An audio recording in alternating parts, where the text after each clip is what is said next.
Today we're going to bring a flush light, and this you can control it with your actual application too. So you take this off right there. This is what you mount, and this is how you dock it back in. Now clearance on this one is going to be a little tough because you got to make sure you tie these up, ground, and then of course you have your hot and your neutral. Give you a little hook so you guys can set this up first, and you can hook up anywhere in case you know, don't have any help, you're doing it by yourself. This is one way you can do it.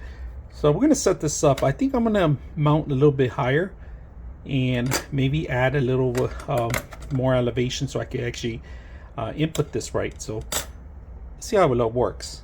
I just drilled it up there. It's a little flush here. So we're gonna turn it on right now, and then we're gonna set up the app. So let's go ahead and set up the application and see how it works. All right, let's take a look at the actual light. The name of it is called Smart Life, the actual application. From here, you have powers to turn it off, change the colors. If you guys can see that, I'm changing the tone, all right? Changing different tones with the application. If you want, you could turn it off completely, darkness, and then turn it back on. Now, colors. Look at this color scheme that I have in here. I'm gonna try to change it as much as you can to all around, if you guys can see that. Center it, look at that. Beautiful atmosphere. Now, scene, you could change sceneries. If you want, you could change many different templates that they have. Look at this lighting one they have. They have different lighting for every effect. If you guys can see that. You could create your own beautiful effects that they have. There's another one here. Now, music. Testing 1 2 3. Testing 1 2 3. Testing 1 2 3. That's a music.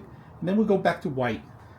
That's simple. Now, one great thing I like about it is that you could set up the tones to anything. You could do countdowns if you want.